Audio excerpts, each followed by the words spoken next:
Las 10 cajas estaban alineadas en el centro de la mesa del comedor, como si alguien hubiera organizado un desfile de pequeños ataúdes envueltos en papel bonito. Papel rojo oscuro con estrellas doradas, muy propio de Nochebuena. Si las mirabas de lejos parecían detalles inocentes, algo que cualquier familia podría encontrar bajo el árbol en una casa cualquiera de las afueras de Madrid. Solo que dentro no había colonias, ni bufandas, ni libros, dentro había la verdad. Me quedé un buen rato de pie, con las manos apoyadas en el respaldo de una silla, observando aquellas cajas como si pudieran responderme algo. El piso estaba extrañamente silencioso para ser 24 de diciembre, apenas se oía el ruido lejano de algún coche en la calle, una tele encendida en el piso de arriba y de vez en cuando el pitido de mi horno avisando de que debía mirar el cordero. La luz de invierno entraba por el ventanal del salón, fría y limpia, dibujando rectángulos en el mantel. Era una luz de esas que lo exponen todo, el polvo, las marcas en la madera, las arrugas en la cara. Me dio por pensar que no podía haber elegido mejor día para hacer esto. Nochebuena, familia entera reunida, la fachada perfecta para derribar la casa desde dentro. El móvil vibró sobre la encimera de la cocina, pero no me giré. Podría ser mi madre preguntando a qué hora venir, mi suegra insistiendo en traer croquetas aunque ya lo tuviéramos todo calculado, o mi hermano enviando algún meme idiota sobre villancicos. Da igual quién fuera, ninguno de ellos sabía que esta sería la última Nochebuena que pasaríamos juntos. Respiré hondo, intentando que el aire me llegara hasta abajo del todo, a ese sitio detrás del esternón que llevaba semanas en tensión. Sentí un leve temblor en los dedos, no de miedo, sino de algo distinto, más complejo, una mezcla de rabia destilada, cansancio y esa calma rara que llega cuando uno ya ha llorado todo lo que podía llorar. Ya está, murmuré, casi sin voz, hoy se acaba. Soné distinto, más hueco, más afilado. Durante el último mes había vivido en esta casa como un fantasma con DNI. Iba y venía, trabajaba, hacía la compra, ayudaba a los niños con los deberes, sonreía en las cenas y por dentro solo tomaba nota. Coruña de papeles en el despacho, visitas al abogado, cambios de claves bancarias, firmas silenciosas en oficinas impersonales. Y mientras tanto, ella dormía a mi lado cada noche, convencida de que todo seguía más o menos igual. Mi hermano seguía escribiéndome chorradas por WhatsApp, audios de voz llenos de bromas, como si no fuera el epicentro de un terremoto que solo yo conocía.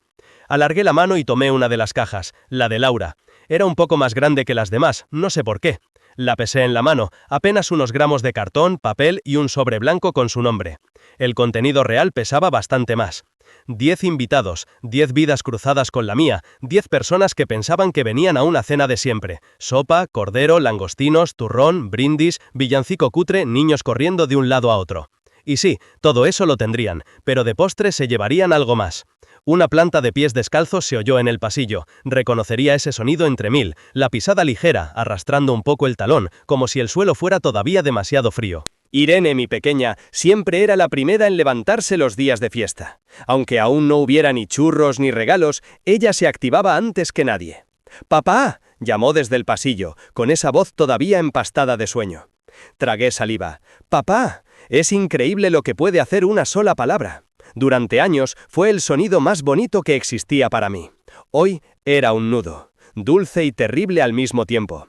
Apreté los ojos un segundo, inhalé, y cuando los abrí, Irene ya estaba asomando la cabeza por la puerta del comedor, con el pelo hecho un desastre y el pijama de cuadros arrugado. Se quedó parada al ver las cajas. «¿Y eso?», preguntó, frotándose un ojo con el puño. «Regalos», respondí, «para esta noche». Se le encendió la cara. «¿Para Nochebuena? ¿Es para nosotros?» «Para la familia», dije. No mentía, no del todo.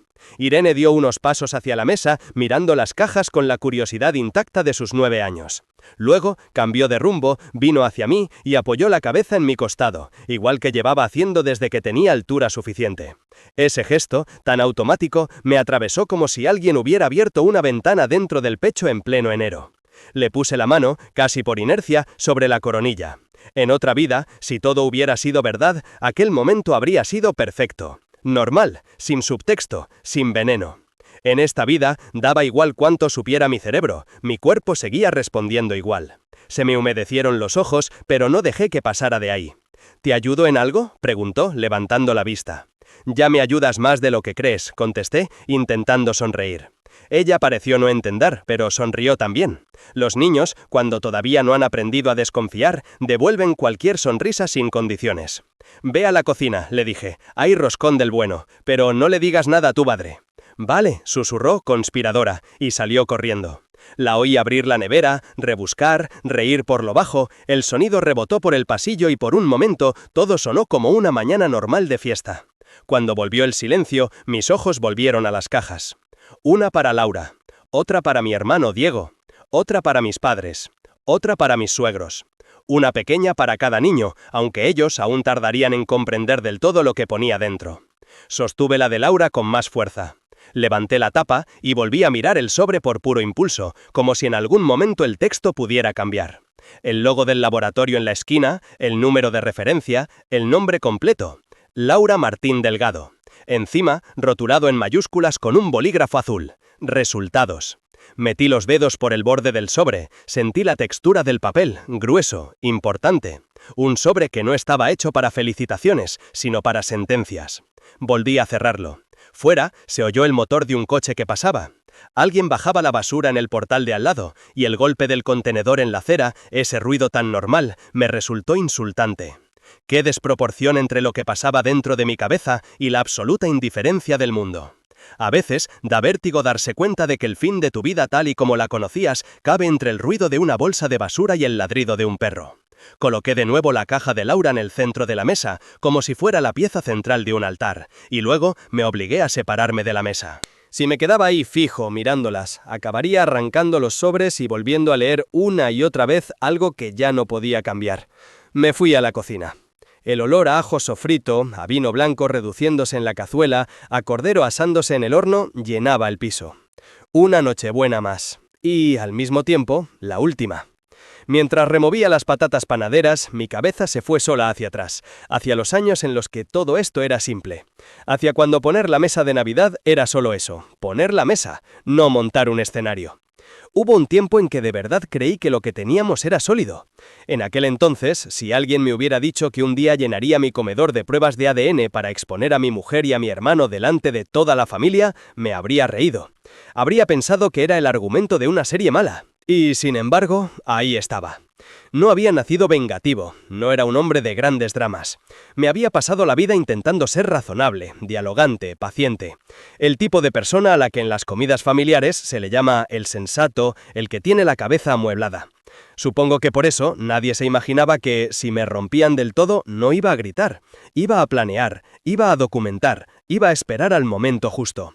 Porque la historia no empezó en esta Nochebuena, empezó mucho antes, en una consulta de pediatría de la Seguridad Social, con un formulario ridículo. Asterisco, asterisco, asterisco. Antes de que todo saltara por los aires, mi vida tenía la textura de lo cotidiano.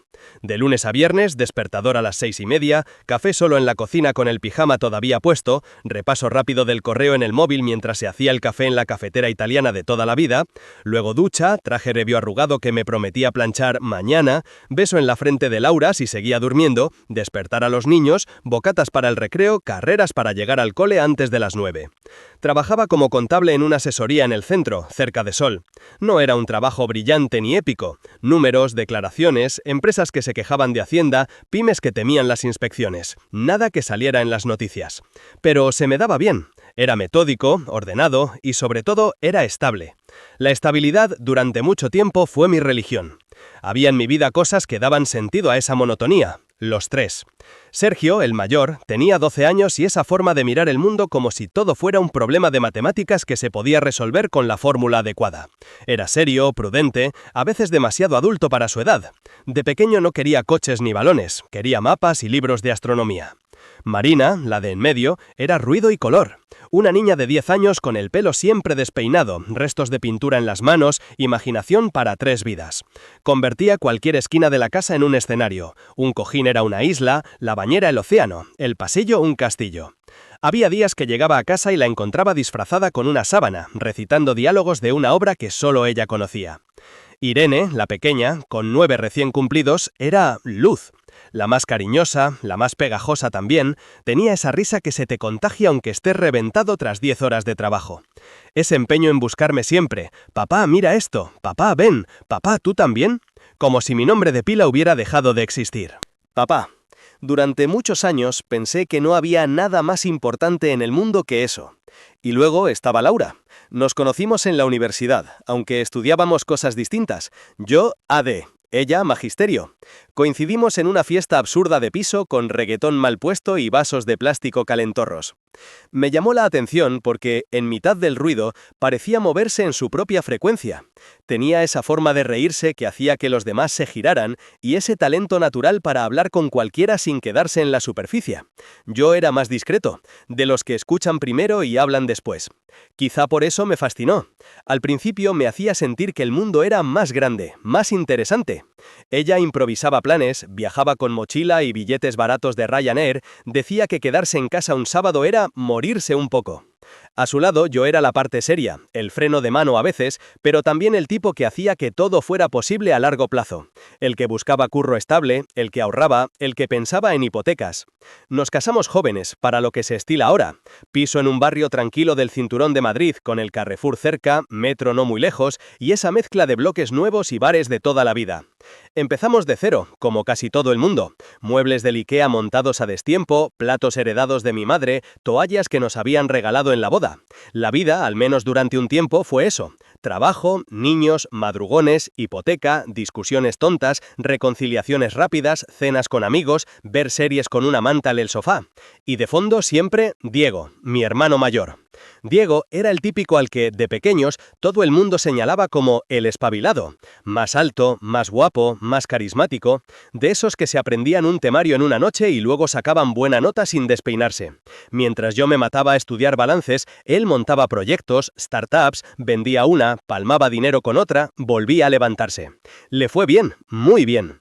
En cuanto pilló una buena racha, empezó a ganar más de lo que yo veré nunca en mi vida. Empresa tecnológica, inversiones, viajes, y además esa simpatía natural que hacía que en cualquier reunión fuera el centro. Yo nunca le tuve envidia en plan rencoroso. Lo mío era diferente, una especie de mezcla entre admiración y complejo. El pequeño serio frente al mayor brillante. Nada nuevo. Éramos hermanos al fin y al cabo. Había bromas, piques, complicidad, nos necesitábamos para hablar mal de nuestros padres en Nochevieja y para reírnos de los de cuarto milenio cuando íbamos al pueblo. Y luego estaba la manera y que encajó con Laura.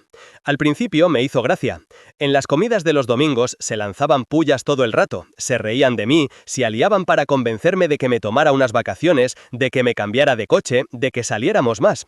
Él traía juguetes caros para los críos, les hacía trucos de magia, les hablaba de sus viajes. El tío Diego era poco menos que un superhéroe para ellos. A veces él soltaba frases como «Estos niños me quieren más que a ti, tronco». Y yo me reía, porque ¿qué otra cosa podía hacer?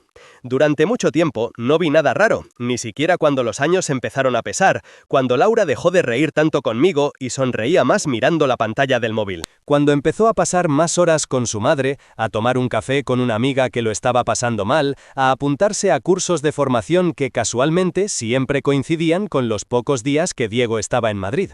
Yo no soy celoso por naturaleza, o al menos eso pensaba. Siempre creí que el amor se sostenía en la confianza, que no había que estar comprobándole el móvil a nadie ni vigilando horarios. Si empezaba a desconfiar así, ¿qué sentido tenía seguir? Así que no desconfiaba, solo registraba sensaciones raras y las guardaba en un cajón mental al que no pensaba volver. Hasta que llegó aquel día en el centro de salud. Asterisco, asterisco, asterisco. Fue una mañana cualquiera. Había llevado a Irene a su médico de cabecera porque llevábamos unas semanas con dolores de cabeza raros. Nada grave, pero no acababan de desaparecer, y la pediatra prefirió revisarla con calma. A la niña la tenían entretenida en la camilla con un fonendoscopio de plástico que colgaba en la consulta y un póster de dibujos de órganos humanos que le parecía asquerosamente guay. La doctora, una mujer joven con gafas y coleta, me pasó un formulario. «Solo necesito que revise esto de los antecedentes familiares», dijo. «Es el mismo que rellenasteis al principio, pero hemos actualizado algunas preguntas por si hay cambios». Me lo tomé sin pensar. Rellenar papeles era poco menos que mi hobby obligatorio en los últimos años. Hipotecas, seguros, colegio, extraescolares, hacienda, uno más. Cardiopatías, no. Diabetes, por parte de Laura, sí, su padre. Hipertensión, algo en mi familia. Migrañas, ninguna reseñable, que yo supiera. Al final del formulario había un apartado nuevo con letra más pequeña. Observaciones del profesional sanitario. Alguien, probablemente otra pediatra o quizá la misma en otra visita, había escrito a mano. Síntomas compatibles con posible predisposición genética. Antecedentes referidos no concuerdan del todo. Revisar. Fruncí el ceño, sin poder evitarlo. «Perdona», pregunté, «¿esto?» La doctora se acercó, echó un vistazo y se encogió de hombros. «Es una nota mía de la última visita. No le dé muchas vueltas. A veces lo escribimos para que no se nos pase comentar cosas. Irene presenta algunos síntomas típicos de migraña, pero tú marcaste que no había nadie con migrañas en la familia. Puede ser casualidad o simplemente que nadie ha sido diagnosticado como tal. Era solo por si se te ocurría algo más». Negué con la cabeza. «No, que yo sepa, no hay nadie». «Pues ya está», respondió ella, «no te preocupes. La genética es un lío, no siempre encaja todo en un árbol bonito». Lo soltó con una sonrisa y siguió con su rutina. Pero a mí se me quedó esa frase clavada. Los antecedentes no concuerdan del todo. Salimos de allí, compramos unas chuches en la farmacia de al lado y volvimos a casa. Irene se olvidó del tema en cuanto vio el estuche nuevo que Laura le había comprado. Yo no. Esa misma tarde, mientras recogíamos fotos para un trabajo del cole de Sergio sobre el árbol genealógico, me fijé en algo que hasta entonces había pasado por alto. Estábamos en el salón, rodeados de álbumes viejos, esos con páginas de plástico que se pegan, viendo fotos de mis padres jóvenes, de los veranos en el pueblo, del viaje a Salud del 98. Sergio iba eligiendo. Aquí estás tú, aquí está el abuelo, aquí salimos todos. En una de las páginas apareció una foto de Diego con unos 11 años, flaco, moreno, con esa sonrisa suya que parecía sacada de un anuncio. Tenía una expresión muy concreta, cejas fruncidas pero boca medio sonriendo, que en su día no me dijo nada. Sergio se inclinó sobre el álbum y soltó: «Joder, ¿parezco yo?». Laura estaba detrás del sofá doblando ropa. Se quedó congelada medio segundo. Fue un gesto minúsculo. Si no la conociera tan bien, ni lo habría notado. Pero la vi tensarse, como si alguien hubiera apagado la luz por dentro. «Bueno, sois familia», dijo enseguida, demasiado rápido. «Es normal que os parezcáis». Yo me quedé mirando la foto. La verdad es que sí, Sergio era casi un calco de Diego a esa edad. Los mismos ojos, el mismo mentón, incluso la misma postura de los hombros. «Siempre han dicho que se parece más a Diego que a mí», comenté, intentando que sonara como una broma cualquiera. «Tonterías», soltó Laura, pero no me miró. Aquella noche, en una cena con unos amigos, alguien volvió a hacer el comentario. Estábamos en un bar de lavapiés, los niños entretenidos con las consolas en la mesa de al lado. Uno de mis colegas se quedó un rato observando a los críos y luego dijo, medio riéndose: «Tío, es flipante lo de la genética. Tus hijos son clones de tu hermano. De ti, bueno, algo les habrás dado, supongo». Todos se rieron, yo también, de primeras. Hice el chiste de que, efectivamente, yo era el contable gris y Diego el guapo, los de siempre. Pero de camino a casa reproduje la escena en mi cabeza, y se superpuso con la nota en el informe pediátrico, y con la tensión mínima en la mandíbula de Laura, y con los correos que a veces veía abiertos en el portátil cuando pasaba por detrás de ella. Días después, lo del correo electrónico pasó de sospecha vaga a golpe seco. Laura se había dejado el portátil encendido en la mesa de la cocina. Yo estaba haciendo una transferencia rutinaria a la hipoteca cuando oí el sonido de un correo entrante. Por puro reflejo, giré la cabeza. La pestaña del navegador mostraba su correo abierto.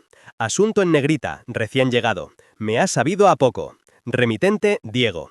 Sentí un cosquilleo raro en el estómago. No era todavía celos. Era otra cosa, más sucia. Curiosidad mezclada con miedo. Podía no abrirlo. Podía apartar la mirada, cerrar la sesión, fingir que no lo había visto. Lo abrí. El mensaje era corto. Me ha sabido a poco el café de hoy. Siempre se me hace corto cuando hablamos. La próxima vez, sin prisas. Te echo de menos. No había emoticonos, no había corazones, ni nada obvio. Pero había una intimidad soterrada en esas frases que no encajaba con un simple cuñado que se lleva bien con su cuñada. Me quedé helado, con las manos suspendidas sobre el teclado. Mi primera reacción fue justificarlos. Quizá habían quedado para hablar de sus padres, de algún problema con las herencias, de la situación económica de sus tíos. Quizá Diego había bebido, quizá. Por la noche, mientras cenábamos tortilla y ensalada, lo solté con toda la naturalidad de la que fui capaz. ¿Has visto hoy a Diego? Laura ni parpadeó. No, respondió, masticando. ¿Por? Nada, por saber. Me ha escrito antes. Pues no, yo no, dijo bebiendo un sorbo de agua. Mintió tan fácil, tan rápido que me dio vértigo. Esa noche dormí a su lado pero no pegué ojo. No fue en ese momento cuando pensé, me está engañando con mi hermano. Esa idea todavía era demasiado brutal incluso para mi imaginación. Pero algo se había roto. Una grieta muy fina, casi invisible, se había abierto en el cristal. Algo que llevaba años acumulándose y que yo me había negado a mirar. Unos días después, se llevó a casa el trabajito de genética de Sergio. Consistía en un kit básico de rasgos hereditarios. Color de ojos, si podías enrollar la lengua, si tenías el lóbulo de la oreja adherido o tonterías de ciencias naturales. Tonterías de ciencias naturales, de esas que hacen para que los críos se diviertan comparando rasgos con los padres. «Tenemos que mirar esto contigo y con mamá», dijo el niño. «Es para ver de quién he heredado cada cosa». Lo dijo con orgullo, como si fuera una forma de confirmar que pertenecía a nosotros. Aquella tarde me limité a jugar con él, a reírnos porque yo no sabía enrollar la lengua y él sí, a comentar que los ojos marrones de casi todos venían de la familia de Laura. Pero cuando subió a su cuarto, yo seguía pensando en la nota médica, en el correo de Diego, en la foto en la que mi hijo se parecía tanto a mi hermano que daba miedo. Esa noche, cuando todos se acostaron, me senté solo en el salón con el portátil en el regazo. Busqué «Prueba de paternidad privada España». Salieron 1000 opciones, laboratorios, tests caseros, empresas con nombres ingleses que prometían resultados rápidos y discretos. Estuve un buen rato desplazándome por la pantalla, abriendo pestañas, leyendo condiciones. El corazón me latía lento, pesado. No sabía exactamente qué buscaba. Solo sabía una cosa: necesitaba dejar de estar en el terreno del «igual me estoy montando películas». O era todo una paranoia o era real. Y si era real, lo era del todo. Elegí un laboratorio privado en Madrid con buenas reseñas y un lenguaje demasiado aséptico para algo tan devastador. Confidencialidad garantizada. Resultados válidos ante notario si lo desea. Hice clic en «Solicitar kit». No fue valentía, fue miedo. Miedo a seguir viviendo encima de una grieta sin querer mirar hacia abajo. Asterisco, asterisco, asterisco. El kit llegó en una caja discreta con el logo del laboratorio y poco más. Podría haber sido un paquete de Amazon. Lo dejó el mensajero en el portal y el portero me lo subió con la correspondencia del día. Lo dejé en la encimera de la cocina, al lado del frutero. En ese momento no me atreví a abrirlo. Durante 3 días conviví con esa pequeña caja blanca ocupando un espacio absurdo entre las mandarinas y el cargador del móvil. Cada vez que pasaba por delante la veía por el rabillo del ojo. Laura debió de verla 1000 veces también, pero no preguntó. Aspiré a que nunca mostrara curiosidad, porque eso me habría obligado a mentirle de forma consciente. Al tercer día, por la noche, cuando la casa estaba ya a oscuras, salvo por la luz tenue del microondas, la abrí. Dentro venían las instrucciones, claras y pulcras, en ese lenguaje neutro que los médicos usan para no implicarse emocionalmente. Introduzca el bastoncillo en la cara interna de la mejilla, asegúrese de no comer ni beber nada 30 minutos antes, etiquete cada muestra con el nombre del sujeto. Sujeto. No hijos, sujetos. Saqué un bastoncillo, lo giré entre los dedos, sentí el plástico barato bajo la piel. Noté un cosquilleo en el estómago, esa mezcla absurda de vergüenza y secreto. Yo, que siempre había presumido de ser transparente, de ir con la verdad por delante, estaba a punto de tomar muestras de ADN a mis hijos sin que su madre lo supiera. Me senté a la mesa. Hice la mía primero. Parecía una tontería, pero cuando acabé y etiqueté el primer tubito con «padre presunto», me dio un vuelco el corazón. Al día siguiente improvisé una excusa. «Oye, los del proyecto de ciencias de Sergio han mandado unas cosas nuevas para hacer en casa», dije en voz alta mientras los niños merendaban. «Es un experimento con saliva para ver cosas de genética». Sergio se entusiasmó, cómo no. Marina e Irene se unieron encantadas. Les hice reír diciendo que a lo mejor descubría que venían de Marte. En 5 minutos tenía sus muestras etiquetadas. No fue difícil. Lo difícil vino después. Sellar la caja, rellenar el formulario, llevarlo al mensajero en la portería. Firmar el recibí con mano aparentemente firme, desearle feliz Navidad al repartidor, hacer vida normal. Luego, esperar. Esperar semanas. Hay esperas que amplifican todo lo que eres incapaz de gestionar. Esa fue una. Me descubrí repasando la vida entera en ralentí. Pensaba en el parto de Sergio, en cómo Laura me apretaba la mano hasta casi partirme los dedos. Pensaba en las noches en vela con Marina, con fiebre. En las mañanas de Reyes en las que Irene saltaba encima de la cama porque «¡Ya han pasado los Reyes, papá! ¡Levanta!». También pensaba en todos los cafés de Laura, con amigas, y en los silencios raros cuando yo entraba en la habitación y Diego estaba al teléfono. Al cabo de 3 semanas, mientras revisaba el correo antes de salir a trabajar, me llegó un mensaje con el asunto «Resultados de su prueba de paternidad». Sentí cómo se me contraían los hombros hacia las orejas. Abrí el correo con un clic. El PDF se descargó. Lo abrí. El documento se desplegó ante mí. No recuerdo haber respirado entre la primera línea y la última. Probabilidad de paternidad 0,00%. Lo releí. 1, 2, 3 veces. 0,00%. Ni una opción, ni un margen de error, nada. Las tablas de marcadores genéticos se apilaban unas sobre otras, con números que me importaban un carajo, porque la frase era clara: no había coincidencias suficientes, no había compatibilidad, no había vínculo biológico. Con ninguno, ni con Sergio, ni con Marina, ni con Irene. La vista se me nubló, pero no lloré. Era peor que llorar. Sentí algo parecido a cuando uno se desmaya, pero sin llegar a perder la conciencia. Un zumbido en los oídos, la sensación de que el suelo había desaparecido. Me agarré al borde de la mesa con fuerza. «Eso no puede estar bien», me oí decir en voz baja. Pero las letras no se movían, los PDFs no cambian porque uno lo desee. Entré en la web del laboratorio, leí sobre los posibles errores, era casi ridículo. Hablaban de negligencias evidentes, de haber usado muestras de saliva de otra persona, de haber mezclado bastoncillos. Nada de eso había pasado. Yo mismo había controlado cada gesto. Volví al documento. No había escapatoria. Respiré hondo 2 veces. 3. El reloj del microondas marcaba las 8:15. Los niños seguían durmiendo. Laura también. Todo el piso parecía flotar en una calma que me parecía una broma cruel. Algo dentro de mí gritaba que saliera corriendo al dormitorio, que la despertara, que le ensenara el informe y le exigiera una explicación al instante. No lo hice. Porque incluso en ese momento, incluso con la vida ardiendo, mi cerebro contable seguía funcionando. Faltaba una pieza. Si yo no era el padre, alguien más lo era. Y había un nombre dando vueltas en mi cabeza: Diego. Me negué a pensarlo durante unas horas. Me agarré a cualquier otra posibilidad. Un antiguo novio de Laura del que nunca quisiera hablar, una aventura fortuita con cualquiera, qué sé yo.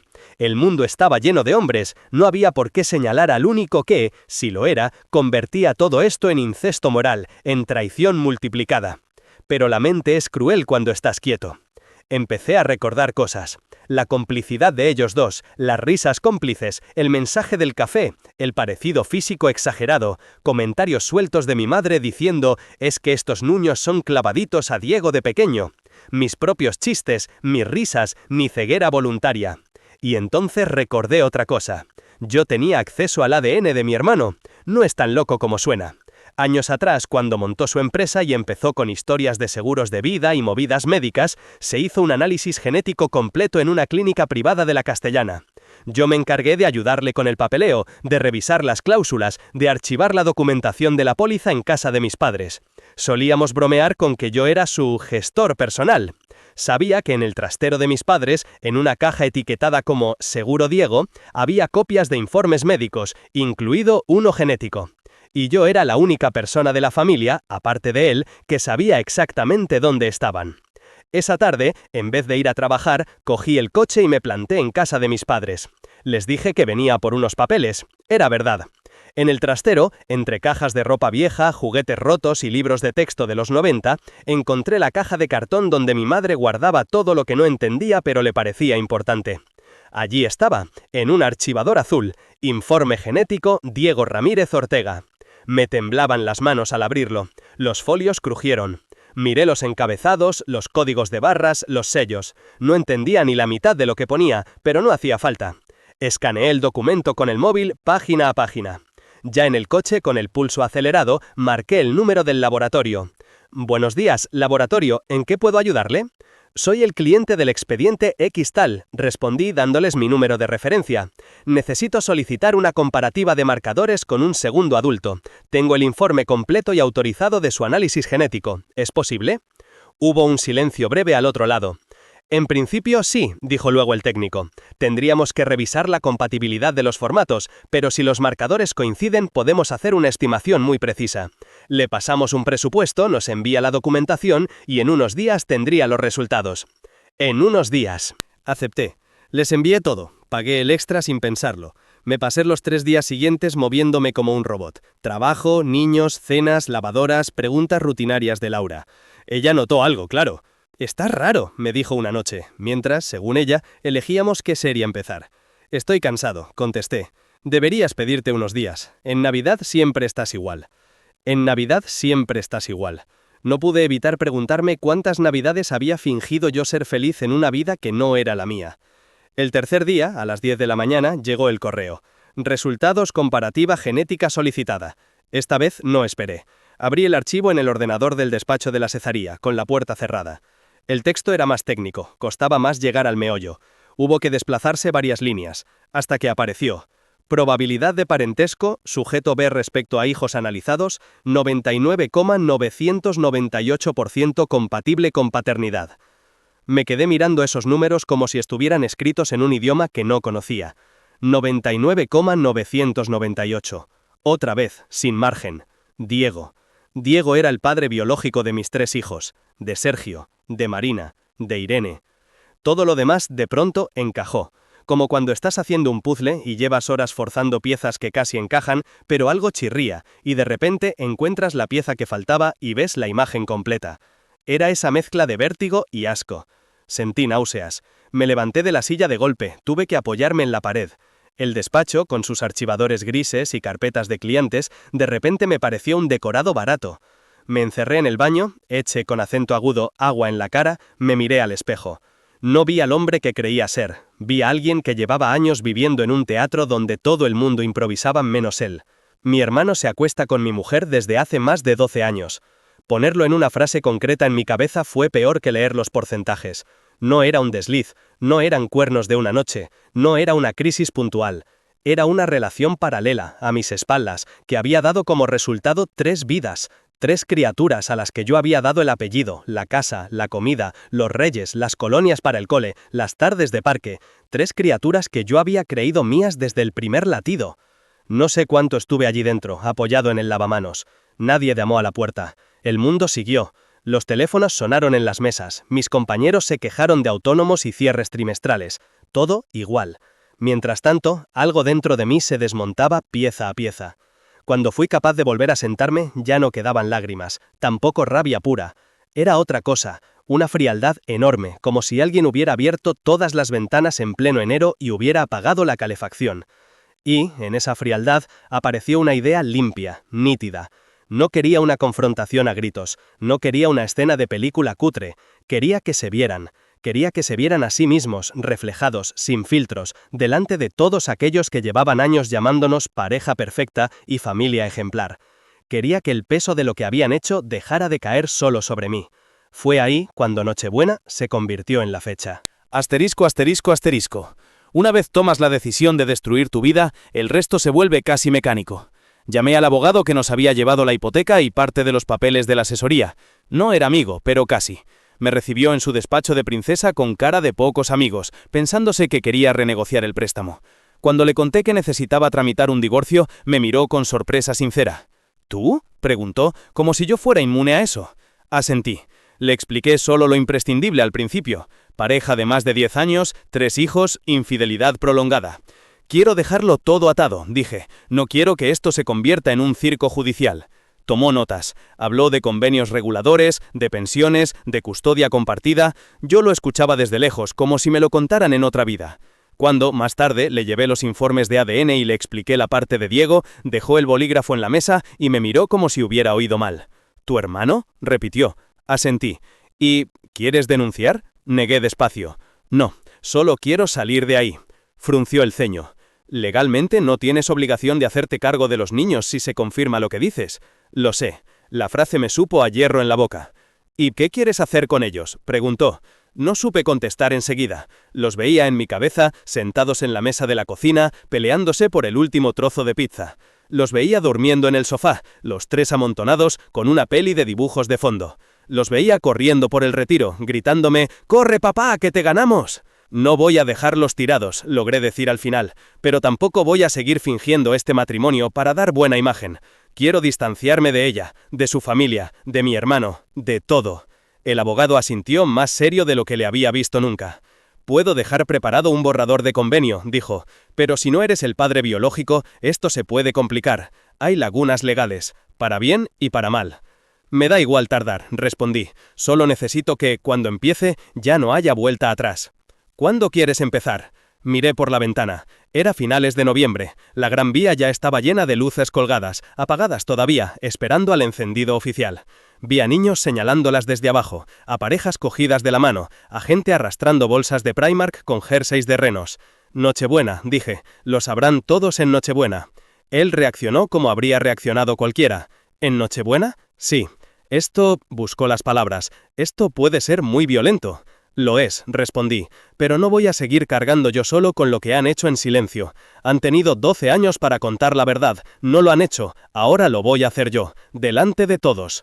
Él no insistió, tomó notas, me explicó pasos, me habló de patrimonio, de separación de bienes, de cambios de titularidad en cuentas bancarias. Empecé a cerrar grifos, corté las tarjetas adicionales que tenía Laura, cancelé la ayuda mensual que hacía tiempo que enviaba a mis suegros por costumbre, reorganicé mis cuentas para que la nómina dejara de entrar en la cuenta conjunta, hice una nueva, solo mía, puse otra clave en la banca online. Cambié mi testamento. Todo eso lo hacía de día.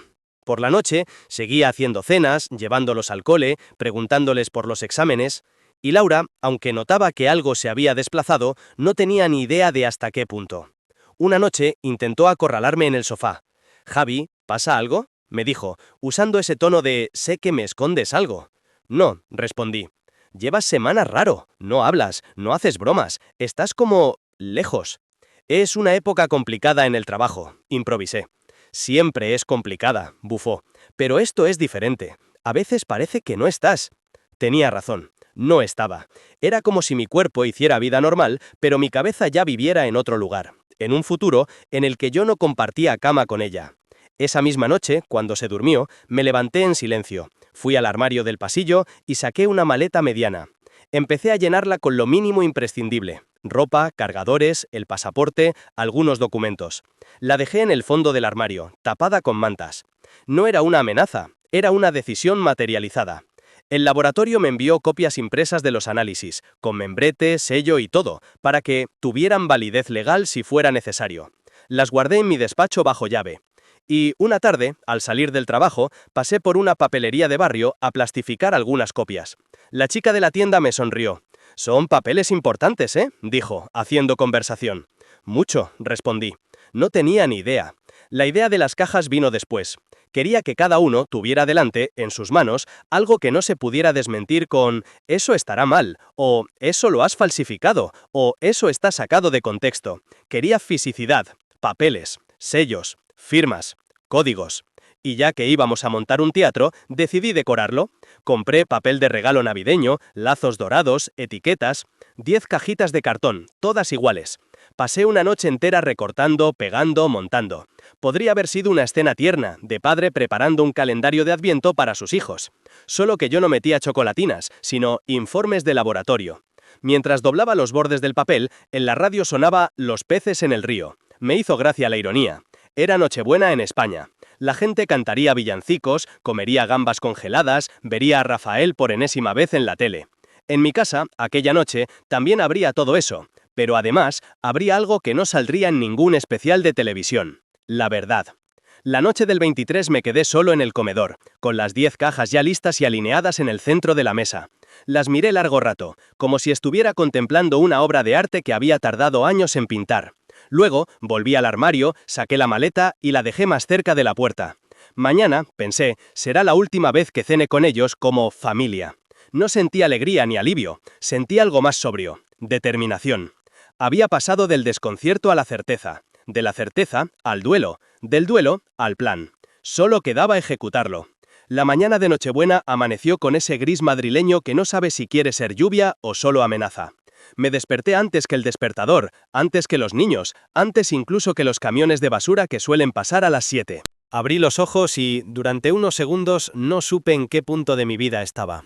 Laura respiraba a mi lado, de espaldas, el pelo desparramado sobre la almohada. Si me hubiera levantado solo guiado por la costumbre, la habría mirado igual que otros años. Habría pensado en lo joven que la conocí, en cómo nos habíamos ido llenando de canas y facturas juntos. Pero ya no quedaba nada de eso.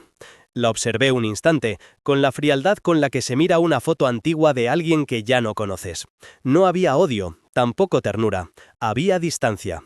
Una de esas distancias que no se mide en metros, sino en decisiones. Me levanté despacio, procurando no hacer ruido, y fui directo al salón. Las 10 cajas seguían ahí, silenciosas, en el centro de la mesa. Durante un segundo me pregunté si todo se vería tan teatral desde fuera. Un comedor de piso de barrio, una mesa rectangular, un mantel de lino imitación, unas sillas del IKEA, un árbol de Navidad modesto en la esquina con adornos hechos a mano por los niños. Y, en medio, 10 bombas envueltas en papel brillante. Encendí las luces del salón y la cocina. El frío de las baldosas me subió por los tobillos. Puse la cafetera en el fuego, abrí la nevera, comprobé el cordero, el marisco, las bandejas de canapés que había preparado el día anterior. Todo estaba en su sitio, era curioso. Había en mí una parte que quería que todo saliera perfecto en lo culinario, como cada año. Que las gambas estuvieran bien hechas, que la sopa de marisco saliera sabrosa, que el cordero estuviera tierno, que el flan casero cuajara como Dios manda. La otra parte sabía que esa noche nadie se acordaría de la comida. Mientras el café subía, me apoyé en la encimera y cerré los ojos. Me obligué a repasar mentalmente cada paso del plan, como si fuera un examen. Las cajas, los sobres, lo que iba a decir, lo que no iba a permitir que se dijera, las palabras importantes. La cafetera empezó a hacer ese ruido de burbujeo que siempre me ha tranquilizado. Serví el café en una taza blanca, sin dibujo, la de siempre. El primer sorbo me supo más amargo que otros días, pero también más necesario. Oí pasos en el pasillo.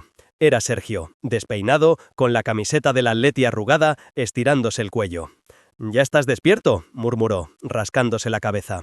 «Alguien tiene que vigilar que los langostinos no se escapen de la nevera», dije. Esbozó una media sonrisa. Se acercó a la mesa del comedor, vio las cajas, frunció el ceño. «¿Y eso?». «Regalos», contesté. «Esta noche, después del postre». «Pensaba que los regalos eran en Reyes», replicó, con esa lógica adolescente que no perdona inconsistencias. «Estos son distintos». No mentía. Se encogió de hombros, se sirvió leche, se echó cacao sin medida. «¿Vas a ver el mensaje del rey este año o vas a hacerte el interesante otra vez?», preguntó, con la cucharilla en la taza. «Depende de cómo me pille la tarde», dije. Sonrió. A pesar de todo, a pesar de lo que sabía, verle ahí, con esa mezcla de niño y de adulto, me volvió a atravesar. Por un segundo, tuve la tentación de tirar todas las cajas a la basura y fingir que no sabía nada. Pero la tentación duró lo que tarda en enfriarse una cucharadita de café. Marina apareció detrás de él, arrastrando la manta con la que dormía en el sofá cuando veía pelis hasta tarde. Llevaba el pelo recogido en una coleta mal hecha y los ojos hinchados. «¿Hoy viene el tío Diego?», preguntó, sin preámbulos. «Sí», respondí. «¿Ha tocado el gordo en su empresa otra vez?», insistió. «El año pasado invitó a todos a cenar por eso». «No lo sé, supongo que no», dije. «Si le hubiera tocado, ya lo sabríamos». Lo pensé y me dio cierta rabia. Diego tenía esa suerte de que, incluso cuando no le tocaba la lotería, siempre le tocaba algo. Laura se levantó un rato después. Entró en la cocina con su bata gris, el pelo recogido en un moño alto, la marca de la almohada en la mejilla. «¿Qué haces vestido ya?», me dijo, sin buenos días. «Podías haber aprovechado para dormir». «Hay cosas que preparar», respondí, girando la tortilla de patatas que tenía en la sartén. Se acertó por detrás y apoyó la barbilla en mi hombro. «Llevas semanas soportándome el estrés de la cena. Por lo menos hoy podías tomártelo con calma», dijo, en tono medio cariñoso, medio reproche. Era la primera vez en mucho tiempo que notaba un intento de aproximación. Una parte de mí se preguntó si no sería el instinto oliendo el peligro. «Estoy bien», contesté, apartándome lo justo para poder moverme por la cocina. Ella se fijó en las cajas en el comedor. «¿Qué es eso?». «Detalles». «¿Para quién?». «Para todos». Laura se secó una gota de café de la comisura de los labios. «¿Y no me lo vas a contar?». «No». Me miró un segundo con una sonrisa torcida. «Estás muy misterioso últimamente, Javier». «Quizá es que no me conocías tanto como pensabas», respondí. Noté cómo se quedaba quieta, unos segundos de más, antes de darse la vuelta para ir al baño.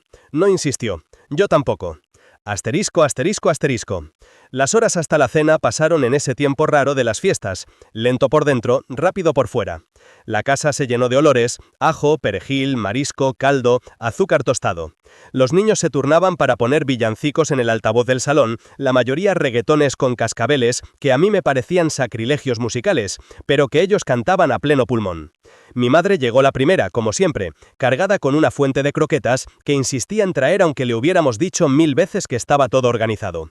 «Yo sin traer algo no vengo», decía siempre. Me dio 2 besos y se quedó mirándome con ojos de madre. «Estás más delgado», sentenció. «Es el estrés», contesté. «¿Estáis bien?», añadió bajando la voz, mirando de reojo a Laura. «Perfectamente», mentí. Ella no quedó convencida, pero soltó un «Mira que si me dais un disgusto en Navidad os mato», y se fue directa a la cocina a inspeccionar ollas. Mis suegros llegaron después con una caja enorme de polvorones y turrones, por si acaso os falta.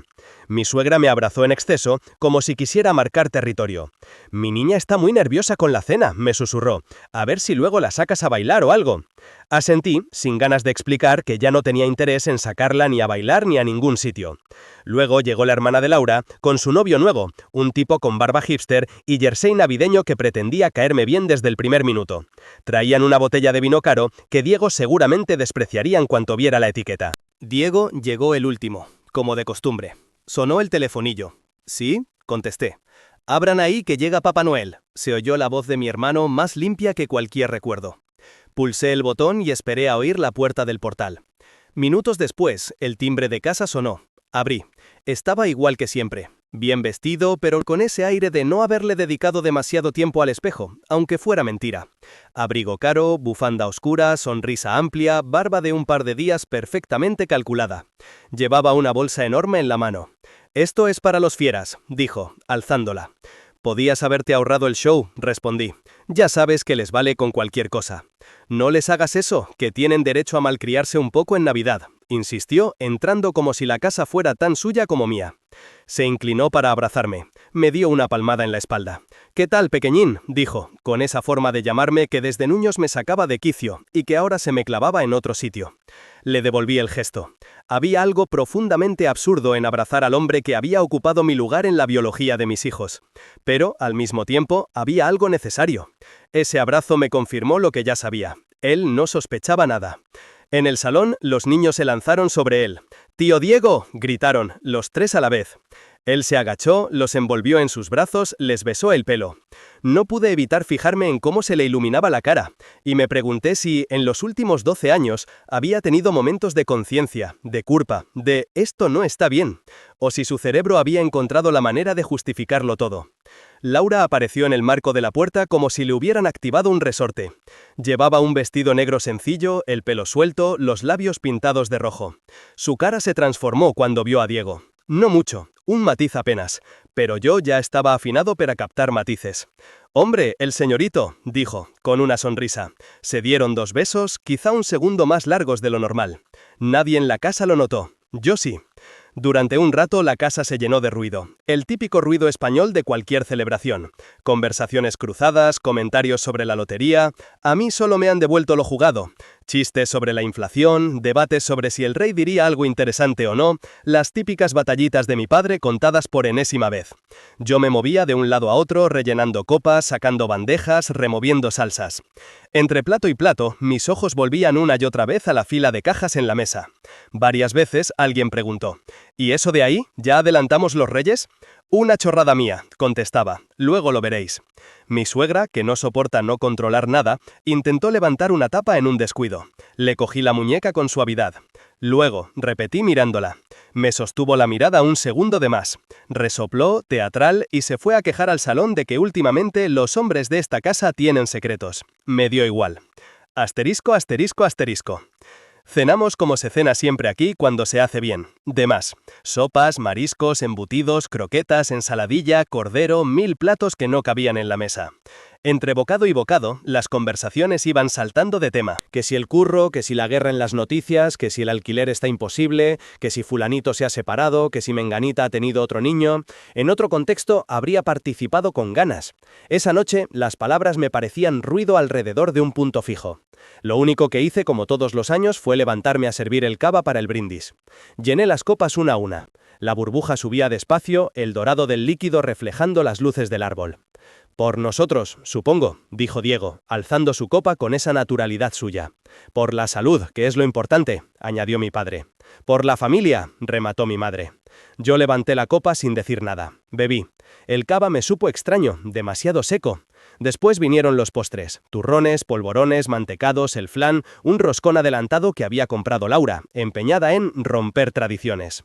Cuando ya todos estaban untando turrón blando en trozos de pan, hablando a la vez, con la barriga llena y la guardia baja, me levanté. No lo hice de golpe, ni tiré la silla al suelo, simplemente me puse de pie, con calma, sosteniendo mi copa vacía con la mano. Me aclaré la garganta. «¿Podéis callar un momento?», dije, sin alzar mucho la voz. El tono fue suficiente. Se hizo silencio. Las miradas se giraron hacia mí. Las de los niños curiosas, las de los adultos medio alegres, medio cansadas. Solo Laura fruncía el ceño, como si le hubiera tocado una alarma interior. Antes de recoger, empecé, quiero daros las gracias por venir, un año más. Sonó a discurso de anfitrión estándar. Mi suegro sonrió, preparado para un brindis cursi. Y también quiero hacer algo distinto, continué. Este año he preparado un detalle para cada uno. Hice un gesto hacia las cajas. Ayudadme a repartirlas, por favor. Hubo un murmullo. ¿Qué es?, preguntó Marina, ya inclinándose. Coge la que tengas más cerca, dije. Todos, una por persona.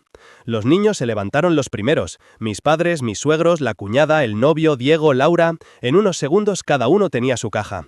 No la sabráis todavía, añadí. Mi suegra rodó los ojos. De verdad, este niño, susurró mi madre intentando quitarle hierro. Jugueteé con el lazo de la caja que había dejado a mi lado. Me escuché a mí mismo respirar. Estos últimos meses empecé intensos. Para mí. He pensado mucho, he revisado muchas cosas, y he llegado a la conclusión de que lo único decente que puedo hacer en un día como hoy es ser honesto. Noté cómo Laura se enderezaba en la silla, inquieta. «Javi, ¿qué estás haciendo?», preguntó, con una sonrisa forzada. La miré. Terminar algo que lleva demasiado tiempo torcido. Volví a dirigirme a los demás. Dentro de cada caja hay un sobre. Cada uno contiene información que os afecta directamente. Me parecía justo que lo supierais todos hoy, y juntos. Mi suegra empezó a ponerse nerviosa. No será ninguna tontería, ¿verdad? Mira que como sea una broma de mal gusto. No es una broma, aseguré. Mi padre, que me conoce mejor que nadie, estaba serio. Muy serio. «Javier, hijo», dijo, «¿seguro que quieres hacer esto así?» Asentí. Es la única forma. Me costó respirar un segundo. Luego, con calma, dije, «Ahora sí, podéis abrir las cajas». Se oyeron los sonidos de los lazos soltándose, del papel arrugándose, del cartón levantándose. Algunos hicieron comentarios sueltos. «Ah, mira, un sobre. ¿Qué es esto? Hay letras pequeñas, no veo nada». Cada uno tomó el suyo. «Abrid los sobres», añadí. El silencio se hizo más denso. El plástico de las ventanillas del sobre crujió al romperse, las uñas rasgaron papel. Los niños se quedaron mirándolos, sin entender por qué de pronto los adultos estaban tan concentrados. Fueron segundos, pero se sintieron eternos. Vi cómo los ojos de mi madre se movían rápido de un renglón a otro, cómo la frente de mi padre se fruncía, cómo el novio hipster de mi cuñada abría mucho la boca. Y vi la cara de Laura. Al principio confusión, luego incredulidad, luego un pánico puro, animal. Sus manos empezaron a temblar tanto que el papel bailaba delante de sus ojos. Mi suegra soltó el suyo de golpe, como si quemara. «¿Qué es esto?», exclamó, con la voz quebrada. Esto tiene que estar mal». Diego tardó un poco más. Sus ojos se movían lento, como si le costara procesar. Los rasgos se le endurecieron. Se le secó la boca. Vi cómo tragaba saliva. «No», murmuró. «Esto no». Levantó la vista hacia mí. Y en esa mirada no había negación. Había miedo. «Dime que esto es una broma», dijo. «Dime que has hecho alguna fricada con Photoshop. Dímelo». No se lo dije. Mi madre se levantó de golpe. «No puede ser», balbuceó. Mi padre, en cambio, siguió leyendo el informe hasta el final. Cuando terminó, cerró los ojos un segundo como si envejeciera 10 años de golpe. Los niños, que no entendían nada, empezaron a inquietarse. «¿Qué pone?», preguntó Sergio. «¿Qué es eso?». Nadie le respondió. Laura me miró, con los ojos desorbitados, el papel hecho un ovillo en la mano. «¿Qué has hecho?», susurró. «¿Qué coño has hecho, Javi?». «Nada», dije. «Solo he puesto por escrito lo que ya era real». Le señalé el informe. «Eso lo han hecho médicos, no yo». Ella negó con la cabeza, con movimientos rápidos, descontrolados. «Eso se puede manipular. Eso, tú has hecho algo», escupió, señalándome con el dedo. «Esto no es verdad». «¿No?», pregunté, sin subir el tono. «¿Hay algo de lo que pone ahí que no te suene?». Mi suegra intervino, gritando. «¿Pero qué pone, por el amor de Dios?». Mi padre respondió por mí. «Que los niños no son de Javier», dijo, con voz grave.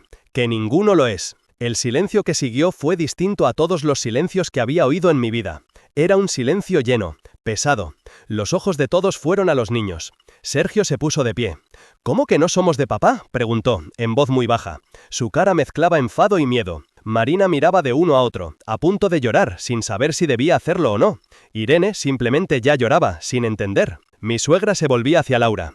«Dime que no es verdad», le dijo. «Dímelo». Laura no contestó, tenía la cabeza gacha, el papel arrugado. Su respiración era rápida, como si no le entraba aire. Diego apretó el informe entre los dedos, tanto que se marcaban los nudillos. «Javi», empezó, «¿podemos hablar de esto aparte?» «No, no lo corté. No más cosas aparte. Ya habéis tenido bastantes. Él tragó saliva. Intentó ponerse en modo solucionador, como siempre. Mira, esto es muy violento. ¿Podemos...? Muy violento, le interrumpí. Has ido a acostarte con mi mujer durante más de 12 años, delante de mi cara, bajo mi techo. Eso sí ha sido violento. Mi madre se llevó la mano al pecho. Mi suegro se quedó helado. ¿Qué estás diciendo?, susurró mi madre. Lo que habéis leído, respondí, que he sido el marido, el pagafantas, el padre de mentira, y que Diego, vuestro hijo mayor, mi hermano, ha estado llenando esa mentira desde dentro. Laura levantó la cabeza de golpe. «¡No digas eso!», gritó. «No fue así, no simplifiques». Simplificar sería llamarlo desliz, repuse. Esto tuvo continuidad. Años, embarazos, partos, bautizos, comuniones. ¿Quieres que pase lista? Laura se llevó la mano a la frente. La piel se le había puesto de un blanco amarillento. Sus labios temblaban. «Yo nunca quise hacerte daño», sollozó. Solté una pequeña risa sin humor. «Tranquila, lo hiciste igual». Se levantó de la silla, pero al hacerlo, las piernas le fallaron.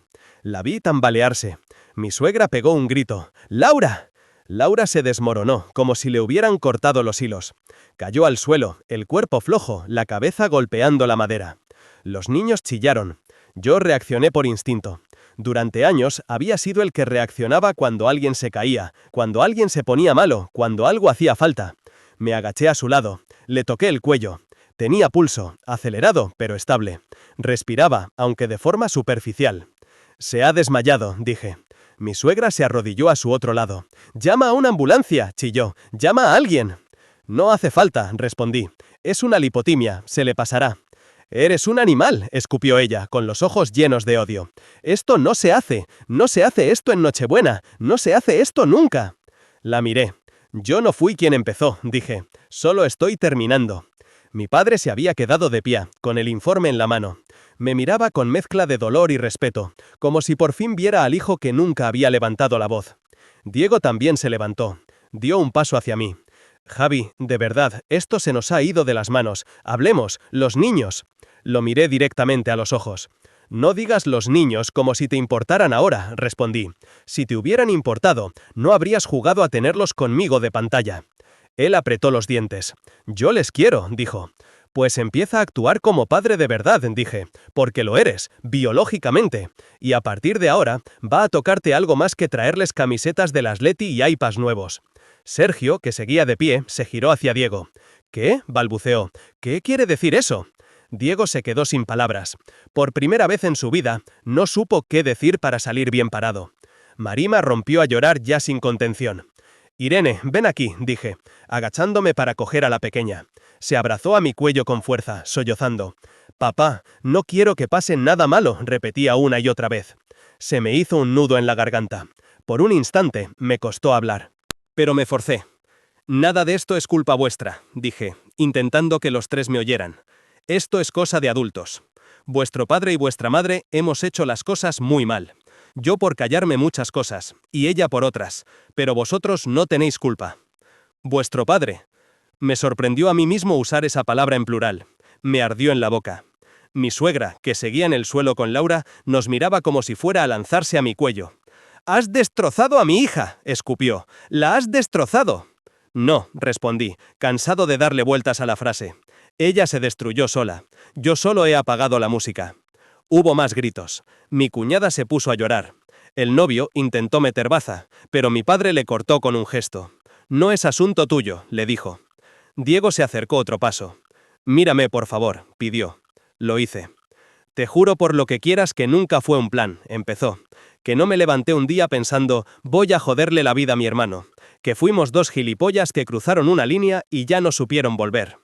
«¿Y 3 embarazos qué fueron?», pregunté. «¿Cruces de línea? ¿Accidentes? ¿Que se os fue de las manos? No blanquees algo que sabías que estaba mal desde el primer minuto». Cerró los ojos un segundo, como si le hubieran dado un puñetazo. «Te he pedido perdón 1000 veces en mi cabeza», murmuró. «Qué bien para tu conciencia», respondí. «Lástima que jamás se te ocurriera pedírmelo a mí». Mi padre intervino. «Basta», dijo, con la voz rota. «No sé cómo vais a arreglar esto. No sé ni siquiera si se puede. Pero los críos no tienen por qué presenciarlo todo».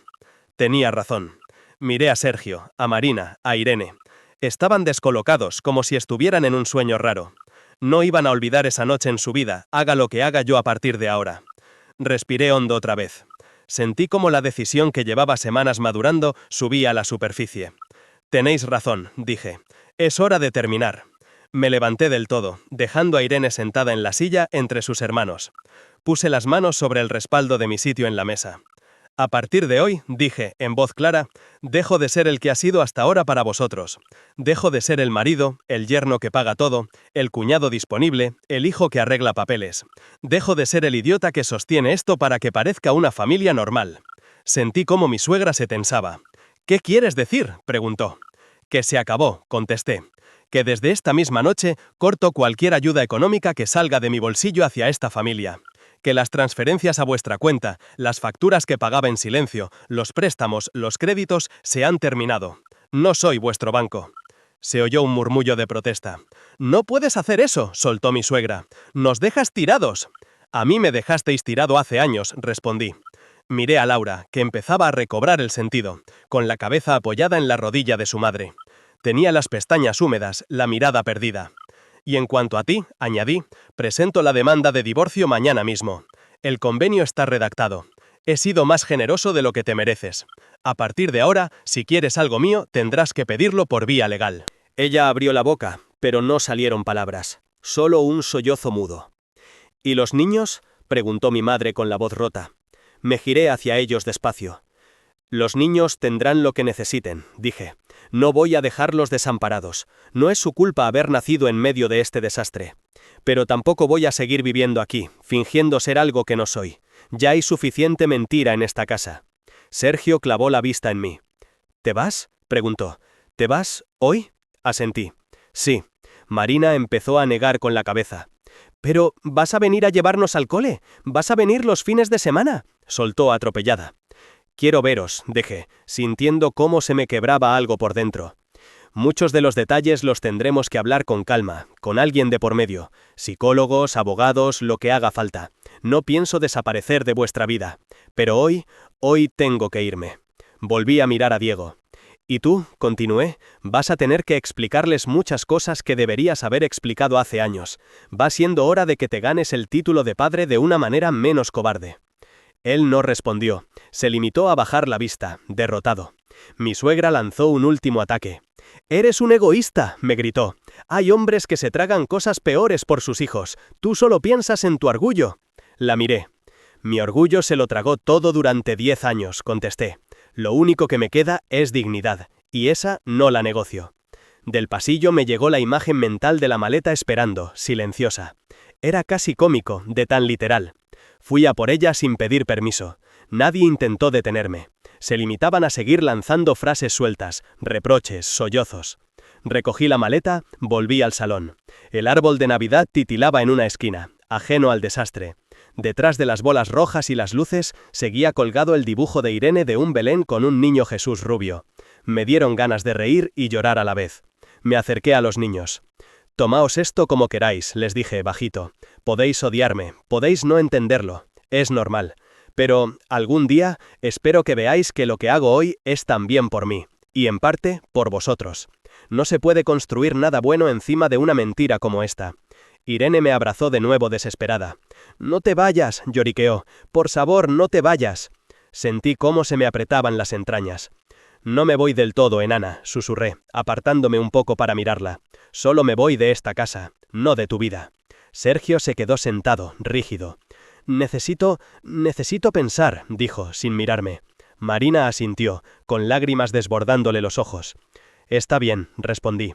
«Tomad todo el tiempo que queráis. Yo estaré». Me enderecé, cogí la maleta, respiré hondo una última vez aquel aire cargado de perfume barato, comida y secretos, y me dirigí a la puerta. «No vas a irte así, Javier, te lo juro», gritó mi suegra detrás de mí. «Te vas a arrepentir». «Ya me arrepentí lo suficiente de quedarme», dije, sin girarme. Abrí la puerta. El rellano olía a lejía y a cocina ajena. El portal estaba más silencioso que de costumbre. La mayoría de los vecinos estarían ya en sus propias cenas. Cerré la puerta con suavidad, sin portazos, sin drama. Ella abrió la boca, pero no salieron palabras, solo un sollozo mudo. «¿Y los niños?», preguntó mi madre, con la voz rota. Me giré hacia ellos despacio. Los niños tendrán lo que necesiten, dije. No voy a dejarlos desamparados. No es su culpa haber nacido en medio de este desastre. Pero tampoco voy a seguir viviendo aquí, fingiendo ser algo que no soy. Ya hay suficiente mentira en esta casa. Sergio clavó la vista en mí. ¿Te vas?, preguntó. ¿Te vas? ¿Hoy? Asentí. Sí. Marina empezó a negar con la cabeza. ¿Pero vas a venir a llevarnos al cole? ¿Vas a venir los fines de semana?, soltó, atropellada. Quiero veros, dije, sintiendo cómo se me quebraba algo por dentro. Muchos de los detalles los tendremos que hablar con calma, con alguien de por medio. Psicólogos, abogados, lo que haga falta. No pienso desaparecer de vuestra vida. Pero hoy tengo que irme. Volví a mirar a Diego. ¿Y tú?, continué, vas a tener que explicarles muchas cosas que deberías haber explicado hace años. Va siendo hora de que te ganes el título de padre de una manera menos cobarde. Él no respondió, se limitó a bajar la vista, derrotado. Mi suegra lanzó un último ataque. «Eres un egoísta», me gritó. «Hay hombres que se tragan cosas peores por sus hijos. Tú solo piensas en tu orgullo». La miré. «Mi orgullo se lo tragó todo durante 10 años», contesté. «Lo único que me queda es dignidad, y esa no la negocio». Del pasillo me llegó la imagen mental de la maleta esperando, silenciosa. Era casi cómico, de tan literal. Fui a por ella sin pedir permiso. Nadie intentó detenerme. Se limitaban a seguir lanzando frases, reproches, sollozos. Recogí la maleta, volví al salón. El árbol de Navidad titilaba en una esquina, ajeno al desastre. Detrás de las bolas rojas y las luces, seguía colgado el dibujo de Irene de un Belén con un niño Jesús rubio. Me dieron ganas de reír y llorar a la vez. Me acerqué a los niños. «Tomaos esto como queráis», les dije, bajito. «Podéis odiarme, podéis no entenderlo. Es normal. Pero, algún día, espero que veáis que lo que hago hoy es también por mí, y en parte, por vosotros. No se puede construir nada bueno encima de una mentira como esta». Irene me abrazó de nuevo desesperada. «No te vayas», lloriqueó. «Por favor, no te vayas». Sentí cómo se me apretaban las entrañas. «No me voy del todo, enana», susurré, apartándome un poco para mirarla. «Solo me voy de esta casa, no de tu vida». Sergio se quedó sentado, rígido. Necesito pensar», dijo, sin mirarme. Marina asintió, con lágrimas desbordándole los ojos. «Está bien», respondí. «Tomad todo el tiempo que queráis, yo estaré». Me enderecé, cogí la maleta, respiré hondo una última vez aquel aire cargado de perfume barato, comida y secretos, y me dirigí a la puerta. «No vas a irte así, Javier, lo juro», gritó mi suegra detrás de mí. «Te vas a arrepentir». «Ya me arrepentí lo suficiente de quedarme», dije sin girarme. Abrí la puerta. El rellano olía a lejía y a cocina ajena. El portal estaba más silencioso que de costumbre. La mayoría de los vecinos estarían ya en sus propias cenas. Cerré la puerta con suavidad, sin portazos, sin dramatismos. Y de pronto el silencio cambió de textura. Desde dentro aún se oían gritos, llantos, una mezcla de ataques y defensas. Al otro lado, el pasillo comunitario estaba vacío, con las luces LED parpadeando un poco. Bajé las escaleras con pasos lentos, sintiendo cómo, con cada peldaño, dejaba un trozo de la vida que había tenido. En la calle el aire frío me golpeó la cara. Era el típico frío seco de diciembre, el que te limpia los sentidos. Las ventanas de los otros edificios brillaban con luces de colores. Se oían risas lejanas, el sonido de un villancico saliendo de una tele. Vida normal. La mía acababa de hacerse añicos. Abrí el coche, metí la maleta en el maletero y me quedé un momento apoyado en la puerta, mirando al bloque. El piso seguía ahí, en el tercero. Desde fuera nada delataba que dentro se hubiera derrumbado una familia. Me di cuenta entonces de que eso es lo más inquietante de las tragedias domésticas, que el mundo sigue, que nadie en el bar de la esquina, nadie en la churrería, nadie en el Mercadona sospecha que, mientras ellos piensan en los canapés, en otro piso alguien está arrancándose una vida de cuajo. El móvil vibró en el bolsillo. Lo saqué. 5 llamadas perdidas de Laura, 2 de mi suegra, una de Diego, varias notificaciones de mensajes. ¿Cómo has podido? Vuelve ahora mismo. Esto no se hace. Por favor, hablemos. Te juro que... Bloqueé todas las llamadas de Laura y de mi suegra. No porque nunca fuera a responderles, sino porque esa noche no les debía ni una explicación más. Marqué otro número. Mi abogado. ¿Sí? Contestó con voz algo somnolienta. Soy Javier, dije. Hazlo. No hizo falta que preguntara qué. De acuerdo, respondió. El día 26 están presentados todos los papeles. Colgué. Me metí en el coche, encendí el motor y me incorporé a la M30 casi por inercia. Conducir siempre me había ayudado a pensar. Esa noche no pensaba, solo seguía una ruta que había reservado días atrás. 10 minutos después estaba entrando en el parking de un hotel de 3 estrellas cerca de Plaza Castilla. No era un sitio glamuroso, era funcional, de esos que usan los comerciales que vienen a Madrid por reuniones y se van al día siguiente. Precisamente por eso lo había elegido. En recepción, una chica joven vestida con un traje demasiado grande me sonrió con profesionalidad. «Buenas noches, ¿tiene reserva?» «A nombre de Javier Ramírez». Tecleó algo en el ordenador. «Sí, aquí la tengo. 2 noches, cama doble, desayuno incluido. Documento, por favor». Le di el DNI. Mientras lo escaneaba me pregunté cuántas personas habrían hecho como yo, firmar un check-in el 24 de diciembre dejando una familia atrás. ¿Maletas? Una sola. Tercera planta, habitación 312. Aquí tiene la tarjeta. El desayuno es de 7 a 10:30. Cualquier cosa, marque el 9. Asentí, cogí la tarjeta y subí en el ascensor. El espejo me devolvió la imagen de un hombre que habría pasado desapercibido en cualquier sitio. Camisa remangada, jersey gris, ojeras marcadas, barba de 2 días. Nada en mi apariencia delataba que acababa de dinamitar una vida. Pero algo en la mirada había cambiado. Un peso menos, otro distinto. La habitación era como todas las habitaciones de hotel de gama media. Cama grande, sábanas blancas, mueble de televisión, escritorio minúsculo, cortinas gruesas, baño pequeño pero luminoso. Dejé la maleta en el soporte, me senté en la cama sin quitarme los zapatos. El silencio era distinto al del piso. No había juguetes en el suelo, ni ropa sobre la silla, ni dibujos pegados en la pared. No olía a comida, ni a perfume de Laura, ni a colonia barata de adolescentes. Olía a detergente industrial y algo cítrico, limpio. Saqué el móvil otra vez. Más mensajes. De mis padres. De mi madre. No sé qué decir. Estamos destrozados. Llámanos cuando puedas. Te queremos. De mi padre. Haz lo que tengas que hacer, hijo, pero no te quedes solo. Mañana vete a comer con nosotros. No tenía fuerzas para llamar, pero leerlos me hizo sentir menos flotando. Respondí a los dos con el mismo mensaje. Estoy bien. Mañana hablamos. Os quiero. Luego me asomé a la ventana. Desde el tercer piso se veía parte de la Castellana, con las luces encendidas. Algún coche pasaba todavía, familias que salían o volvían de cenas. Un grupo de jóvenes cantaba algo a gritos al otro lado de la calle. Un perro ladraba en la esquina. Me di cuenta de que el mundo no se había acabado, solo el mío. Me quité los zapatos, la camisa, el jersey, entré al baño, abrí el grifo de la ducha. El agua caliente me golpeó la espalda, arrastrando parte del día por el desagüe. Apoyé la frente en la pared fría de azulejo. No lloré, no había lágrimas, estaba agotado pero seco. Después de la ducha, me senté de nuevo en la cama, con el móvil en la mano. Abrí la galería de fotos. Empecé a deslizar, una por una. Fotos de cuando Sergio era un bebé, envuelto en una manta azul, con gorrito de hospital. Yo a su lado, con ojeras y sonrisa idiota de padre primerizo. Laura. Diego al fondo, con un globo en la mano.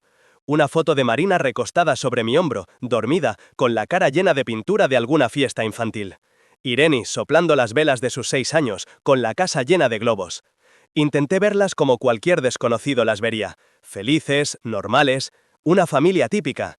No había manera de deducir, a simple vista, la anatomía de la mentira, pero yo ya no podía no verlo. Sentí algo parecido a un duelo extraño. No por las fotos en sí, sino por el hombre que yo era en ellas. Ese que creía que esos momentos definían su vida, sin saber que le faltaban piezas. Aparté el móvil. Me tumbé boca arriba. El techo del hotel era liso, blanco, anónimo.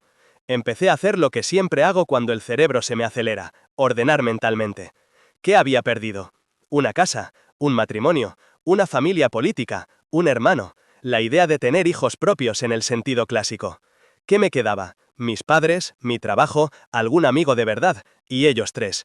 Porque por mucho que los análisis dijeran lo que dijeran, Sergio, Marina, Irene y Diego seguían siendo los niños a los que yo había criado, consolado, reñido, abrazado. No podía fingir que, de un día para otro, todo eso se borraba. Me pregunté cómo sería mi relación con ellos a partir de ahora, si querrían verme, si el resentimiento hacia mí por haber roto la familia sería más fuerte que su resentimiento hacia su madre y Diego por haberla construido sobre un engaño. No tenía respuesta. Quizá tardaría años en saberla, pero por primera vez en semanas la incertidumbre no me paralizó. La acepté como quien acepta el frío en invierno. Molesta, inevitable, pero parte del paisaje. Apagué la luz. En la oscuridad, el ruido de la ciudad se amortiguó. Oí un portazo lejano, risas, un coche que pasaba. Nada más. Y, contra todo pronóstico, el cuerpo se me aflojó. El sueño no llegó en estampida, pero sí de forma suave. Me despisté, con la mente aún girando, y cuando quise darme cuenta ya no estaba despierto. No soñé con Laura, ni con Diego, ni siquiera con mis hijos. Soñé con algo más simple, conmigo, caminando por una calle que no conocía, sin maleta, sin prisa, solo caminé. Cuando desperté, horas después, la luz que se filtraba por las cortinas era diferente. Era la de un día nuevo. Me dolía todo, como si hubiera corrido una maratón. Pero, debajo del dolor, había una sensación nueva, extraña. Una palabra que llevaba tanto tiempo sin permitirme que casi había olvidado cómo sonaba. Libertad.